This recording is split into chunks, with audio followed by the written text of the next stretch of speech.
નમસ્કાર, હું છું વિહંગા પરમાર. સિટી ન્યૂઝમાં આપનું સ્વાગત છે. સૌપ્રથમ એક નજર આજના મુખ્ય સમાચાર.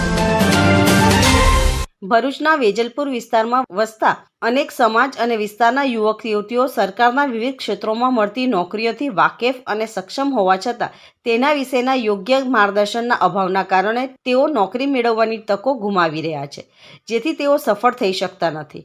આ યુવાનોને તેમના કેરિયરના ઘડતરમાં અને સરકારી નોકરીઓ અને તે માટે યોજાતી પરીક્ષાઓ અંગે તેમને ઘણા પ્રશ્નો મૂંઝવતા હોય છે, જેવા કે સ્પર્ધાત્મક પરીક્ષા શું છે, કોણ આપી શકે, એમાં કેવી રીતે સફળ થઈ શકાય, સરકારી નોકરીમાં કેરિયર કેવી રીતે બનાવી શકાય જેવા અનેક પ્રશ્નો અંગે તેમને માર્ગદર્શન મળી શકે અને સ્પર્ધાત્મક પરીક્ષાઓમાં ભાગ લઈ પોતાની કેરિયર બનાવી શકે, સરકારી નોકરીઓ પ્રાપ્ત કરી શકે તેવા હેતુથી સમસ્ત વેજલપુર સમાજ ઉત્કર્ષ સમિતિ દ્વારા એક સેમિનારનું આયોજન ખારવા પંચની વાડી ખાતે કરાયું હતું, જેમાં મુખ્ય વક્તા તરીકે નર્મદા એકેડમીના માનદ સલાહકાર ડૉક્ટર હરેન્દ્રસિંહ એન સિંધા અને મુખ્ય મહેમાન તરીકે વેજલપુરની અંબે માતા વિદ્યાલયના આચાર્ય હરેન્દ્ર ભગત સહિતના મહાનુભાવો હાજર રહ્યા હતા.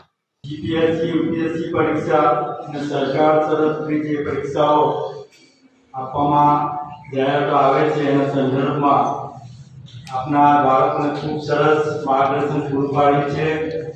અને અહીંયા કોઈ પણ બાળકને કોઈ પણ તકલીફ હોય તો મારો સંપર્ક કરજો. અમારા જે સામાજિક આગેવાનો છે એમનો પણ તમે સંપર્ક કરજો.